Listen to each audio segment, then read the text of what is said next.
আসসালামু আলাইকুম। আমরা বাংলা প্রথম পত্রের আরো একটি ক্লাস এমসিকিউ বাছাই করা বাছাইকৃত বা যাচাইকৃত অর্থাৎ টেস্ট ফর সলভ প্রোগ্রাম নামে আমরা যে নাম দিয়েছি যে প্রোগ্রামটি সেই প্রোগ্রামে আমরা ধারাবাহিকভাবে অপরাজিতা বিলাসী আমার পথ মানব কল্যাণ মাসিবিশি রেইনকোট সোনার তরী সবই তো আলোচনা করছি। কিন্তু 25-26 সবাই তো দেখবে, অর্থাৎ সামনে কিন্তু 26-দের জন্য অন্যান্য টপিকগুলোর থেকেও আমরা আলোচনা করব। কোনো একটা টপিক বাদ যাবে না। তুমি হয়তো ভিডিওটির মাঝখানে দেখছো বা আগে দেখতেছো বা কেউ হয়তো ধারাবাহিক দেখতেছো, যে যেভাবে দেখো না কেন, অর্থাৎ আমাদের প্রত্যেকটি ভিডিও আমাদের ওয়েবসাইটে সুন্দর করে সাজিয়ে দেওয়া আছে। আমাদের আজকের টপিক হচ্ছে বিদ্রোহী।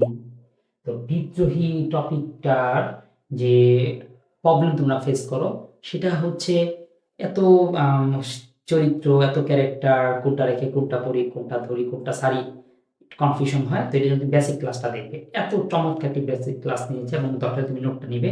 সেই নোটটা কিন্তু অনেক সুন্দর করে খেপা, দুর্বাসা, পৃথ্বী, এদের ছবি সহ ভীম, রণভূমি, রণিবেনা, কে কি সবার ছবি এবং উপাদানগুলো চিত্র সহ দেওয়ার কারণে তোমার মধ্যে পট একদম অনুধাবন হয়ে যাবে, তোমাদের প্রবেশ করে ফেলবে যে আসলে কে কি ছিল। ওই ছবিটার মধ্যেই আলোচনা করা বোঝা যাচ্ছে যে কার কি কাজ ছিল। তাহলে সে চিত্রভিত্তিক যারা বেসিক করনি তারা বেসিকটা করে নিবে। আজকে আমরা এই বিদ্রোহী থেকে যে ফেভারিট কোয়েশ্চেন অর্থাৎ একদম বাছাই করা কয়েকটি এমসিকিউ নিয়ে এসেছি, যেটা পড়া হলে আমাদের সাথে তুমি যদি ব্যাখ্যা করে পড়ে নাও তাহলে তোমাকে আর এই বিদ্রোহী থেকে আপনি এমসিকিউ পড়তে হবে না। তাহলে চলো আলোচনা শুরু করি। বিদ্রোহী কবিতা রচনার শতবর্ষ পূর্ণ হয়েছে কবে?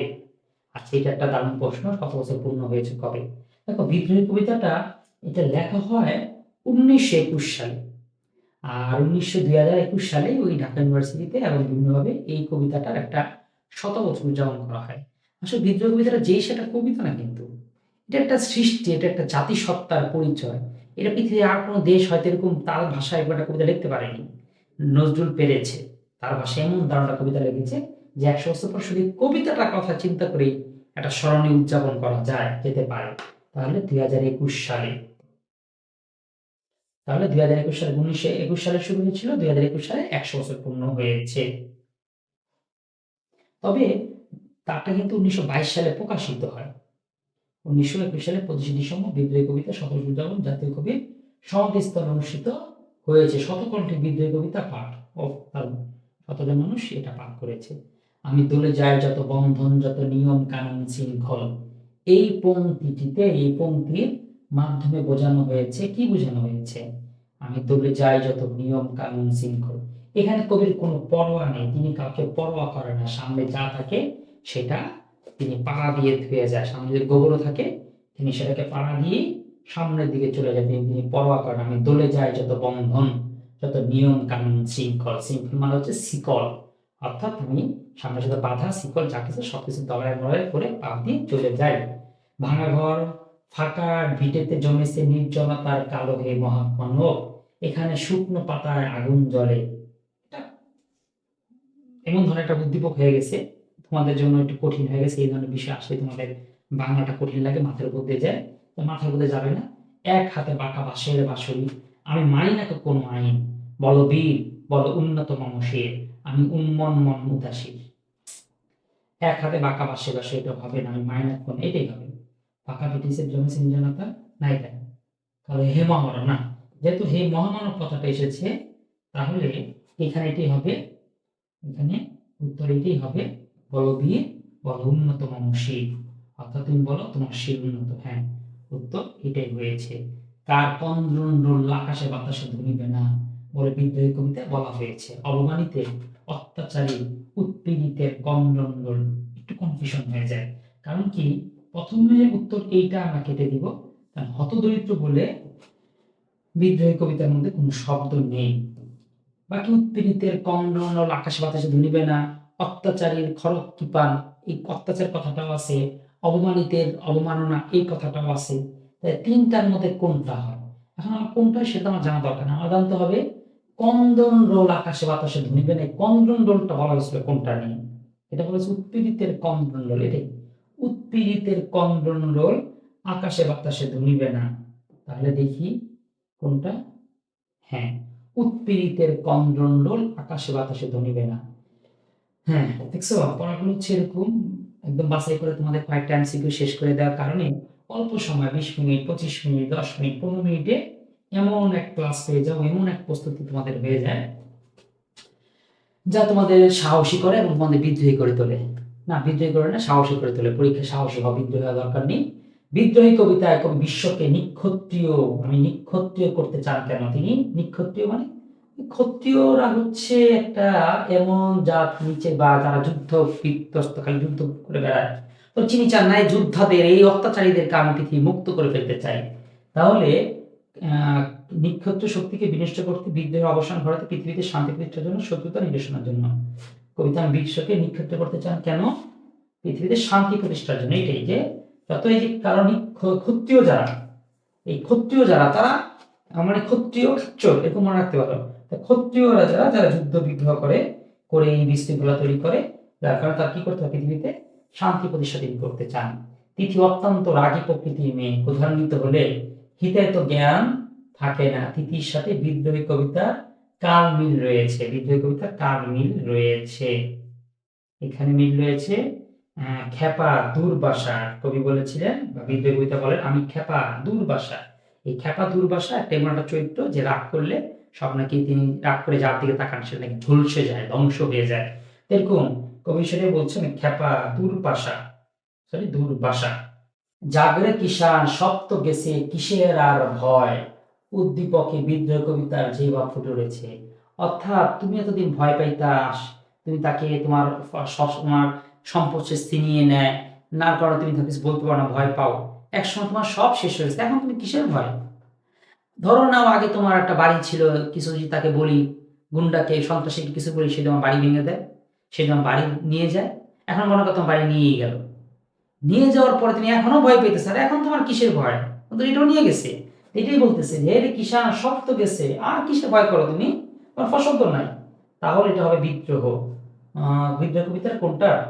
প্রতিবাদ, প্রতিবাদের মতোই মনে হবে, কারণ প্রতিবাদ বা প্রতিরোধ হতে পারে, দুইটাই হতে পারে, আপেক্ষিক বিষয়। ঠিক আছে, এখানে শব্দটা ওই বিদ্রোহ বলা হয়েছে। হ্যাঁ ঠিক আছে, কি শব্দ কিছু হয়, তাহলে হচ্ছে এটা বিদ্রোহ ঘোষণা দেওয়া হয়েছে যে তুমি এটা তোমার আর কি, অর্থাৎ বিদ্রোহ করো, শব্দ গেছে, আর কিছু তো বাকি নেই, বিদ্রোহ করতে পারো। চির উন্নত মমশির কথাটি কিসের পরিচয়? হিমালয়ের মতো দৃঢ়তা, আত্মদণ্ড প্রকাশের, মাথা উঁচু করে থাকার, অন্যায়ের সামনে মাথা নত না করার। চির উন্নত মমশির, হিমালয়ের মতো দৃঢ়তার, অনেকটা চলে আত্মদণ্ড প্রকাশের, মাথা উঁচু করে থাকার, অন্যায়ের সামনে মাথা নত না করা। এটাই হতে পারে যে মাথা কালে উঁচু করে রাখতে হবে, তাহলে উন্নত মমশির হয়ে গেল, এইটা বিষয় না। মাথা তুমি নিচু উঁচু যাই করা গেল, কিন্তু অন্যের সামনে নিচু করবে না, এইটা হচ্ছে বিষয়। আমাদের শিক্ষকদের সামনে, মুরব্বীদের সামনে, পিতামাতার সামনে একটু মাথার নিচু করেই চলতে হয়। কিন্তু এই মাথা নিচু বলতে এইখানে অসম্মানের না, অর্থাৎ অন্যের সামনে মাথা নিচু না করা। বিদ্রোহী কবিতায় কবি কাকে কুর্নিশ করেন? আমি আমি করি আমাকে আপনাকে কুর্নিশ, অর্থাৎ সে নিজেকে কুর্নিশ করে, বলছে কি নিজেকে আপনাকে করি কুর্নিশ, আমি নিজেকে নিজে কুর্নিশ করি। তাহলে উত্তর হবে নিজেকে। বিদ্রোহী কবিতা কোন কাব্যগ্রন্থ থেকে সংকলিত হয়েছে? কোন কাব্যগ্রন্থ থেকে সংকলিত হয়েছে? সাম্যবাদী, বিষের বাসী, সাম্যবাদী, বিষের বাসী, দোলন চাপা, অগ্নিবীণা। বিদ্রোহী কবিতা কোন কাব্যগ্রন্থ থেকে সংকলিত হয়েছে? বিদ্রোহী কবিতা সংকলিত হয়েছে সাম্যবাদী, বিষের, দোলন চাপা, অগ্নিবীণা। অগ্নিবীণা, আসলে অগ্নিবীণা কবিতার নামই তো আগুন ধরে গেছে যে বীণার মধ্যে, সুতরাং সমস্ত বিখ্যাত বিখ্যাত কবিতাগুলো সব ছিল এই বইটার মধ্যে।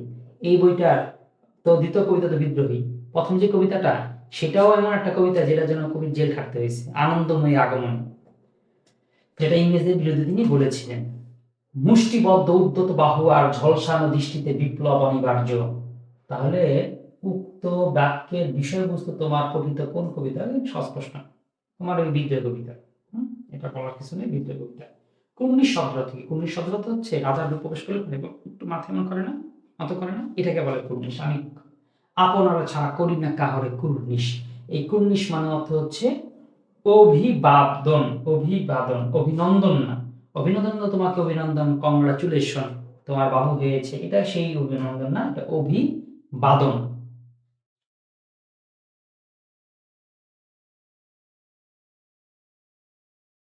এটা অভিবাদন। বিদ্রোহী কবিতা অকাল বৈশাখী ঝড়ের সঙ্গে তুলনা করা হয়েছে কিসে? আমি এলোকেশে ঝড়, অকাল বৈশাখী, এলোকেশে ঝড়, অর্থাৎ এই ধরো কোন একটি শাকচুন্নি মেয়ের বা কোন একটি মেয়ের অনেক বড় চুল ঝড়ে বাতাসে তার চুলগুলো উঠতেছে যেমন দেখা যাবে, তেমনি ভাবে আমাদের প্রকৃতিতেও যখন কাল বৈশাখী ঝড় আসে তখন বড় বড় গাছগুলো যেমন করে নড়ে, মনে হয় যে পৃথিবীর চুলগুলো এলোমেলো করে উঠছে। এই জন্য কথাটা বলা হয়েছে বিদ্রোহী কবিতা অকাল বৈশাখী ঝড়ের সঙ্গে তুলনা করা হয়েছে এলোনো কেশ, এলোনো কেশের সঙ্গে। মম এক হাতে বাঁকা বাঁশের বাঁশরি আর হাতে রণতুর্য, তাহলে এক হাতে বাঁকা বাঁশের বাঁশরি আর হাতে রণতুর্য, এইটা এইটা বলা হচ্ছে দুইটা বিষয়, প্রেম ও দ্রোহ, প্রেম ও দ্রোহ।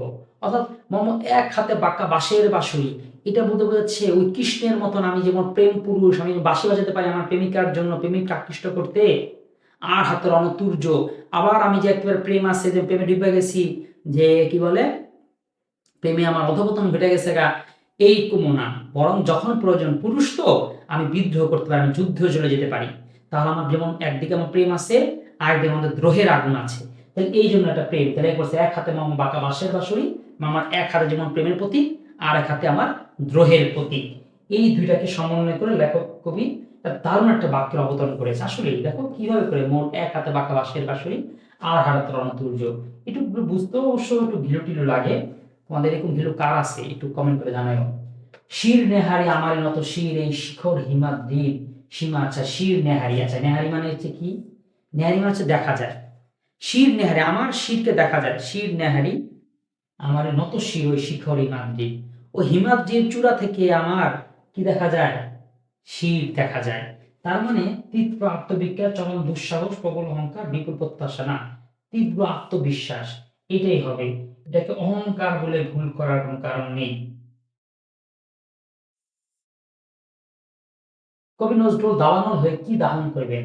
আমি আমি দাহন করিব বিশ্ব, আমি দাহন করিব বিশ্ব, যে দাহন করিব বিশ্ব, কবি বিশ্বকে দাবানল দিয়ে দাহন করতে চান। বিদ্রোহী কবিতায় কবি নিজেকে কার শিষ্য বলে পরিচয় দিয়েছেন?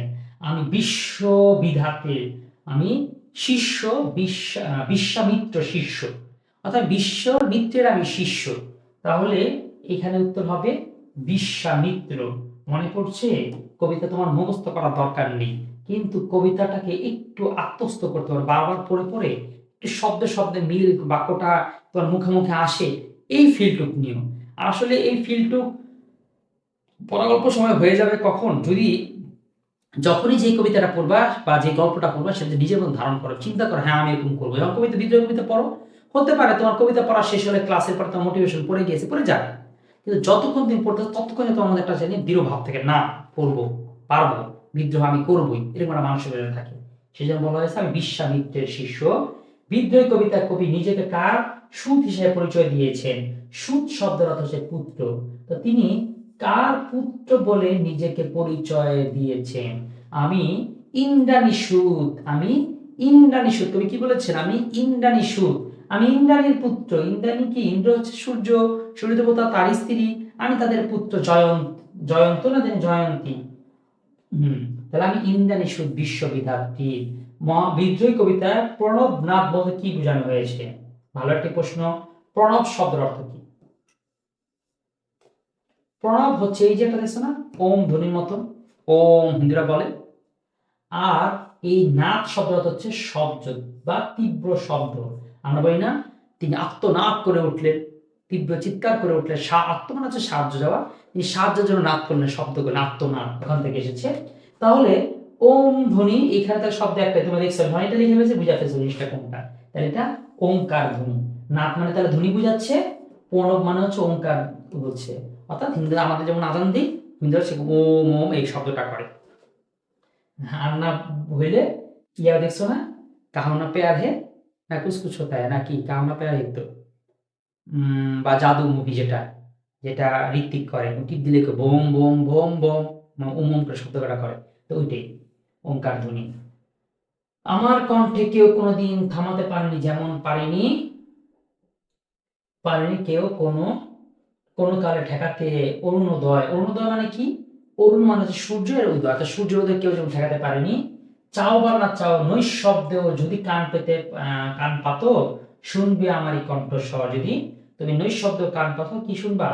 আমার কণ্ঠস্বর শুনতে পারবা। আমি সেখানে বলছি আমি বিদ্রোহী বিশ্ববিধাতার বিদ্রোহী বাহি নিখিল অখিল ব্যাপিয়া বিশ্ব সারায় উঠিয়াছে একা চির উন্নত শির আপনার সারা করি না কাহার কুর্নিশ।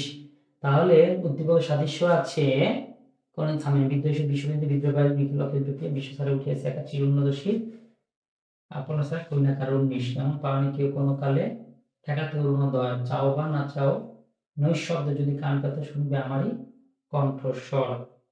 তাহলে এই ক্ষেত্রে কোনটা হবে? খুব কনফিউশন লাগতেছে। আমি মনে হচ্ছে এটা হবে না। আমি বিদ্রোহী সুখ বিশ্ববিধাতা এটার সাথে যেটা যাচ্ছে না।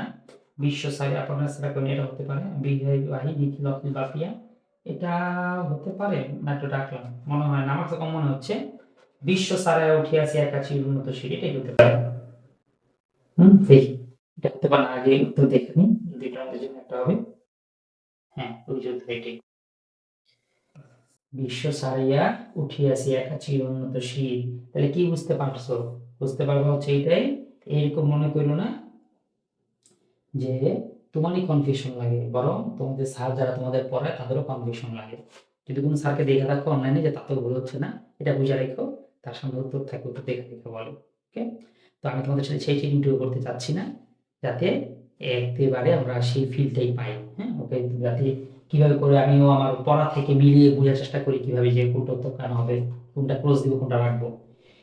নিজের প্রতি দায়বদ্ধতা, আদর্শ বর্জিত দুঃসাহসিকতা, আত্মবিশ্বাস, আত্মজাগরণ, নিচের কোনটি সঠিক? উদ্দীপকের বিদ্রোহী কবিতা সাদৃশ্যের কারণ কি? নিজের প্রতি দায়বদ্ধতা, ঠিক আছে, আদর্শ এটা হবে না। আদর্শ বর্জিত দুঃসাহসিকতা না। তুমি বললে যে আমাকে কি হইতে অনেক সাহস হইতে হবে, এত সাহসী বলে তুমি কি করছো? হ্যাঁ, এত সাহসী বলে তুমি মনে করো খোলা রাস্তায় তাড়ি টানতেছো, ঠিক না, গাঁজা খাইতেছো, বা আমি এমন খারাপ করছো, দুঃসাহস। এখন সাহস বলতে কি ফালতু সাহস তুমি দেখাচ্ছ। তাহলে এই বিষয়গুলো না, দুঃসাহসটা বিদ্রোহ না। নিজের প্রতি দায়বদ্ধ থাকতে হবে, আত্মবিশ্বাস আত্মজাগরণ করতে হবে। আমি আত্মবিশ্বাস এত বেশি কথা কেন বলবো না, আমি আমার জাগ্রত হওয়ার জন্য বলবো, আমি আমার মোটিভেশনের জন্য বলবো যে আমি কি, আমি না কি কি করেছি। আচ্ছা, এই বিদ্রোহী থেকে আমি একটা কবিতা লিখেছিলাম, যারা আমার সাথে অ্যাড আসো তারা ওখানে ওই কবিতাটা পেয়ে যাবা। ওই কবিতার নাম আমি দিয়েছিলাম আমি জানি আমি কে। আমি জানি আমি উঠে দাঁড়ালে আকাশটা কাঁপবে, এমন ধরনের একটা কবিতা লিখেছি।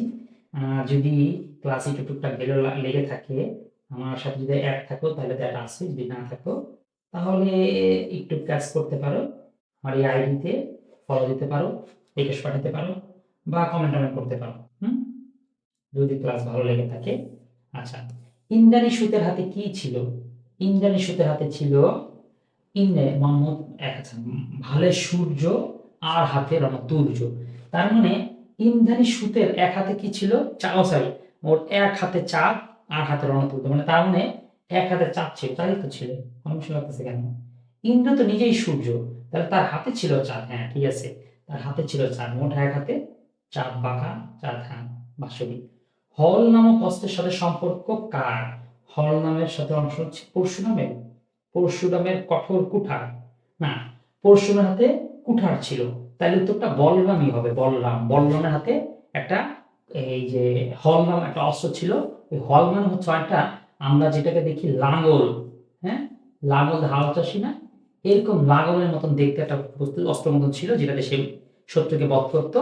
এই বিষয়টা একদম চমৎকার, একদম খোলাসা ফকফকা করে আমরা আলোচনা করেছি, চিত্র সহকারে দেখিয়ে সেটা হচ্ছে আমাদের এই বিদ্রোহী যে বেসিক ক্লাসের মধ্যে।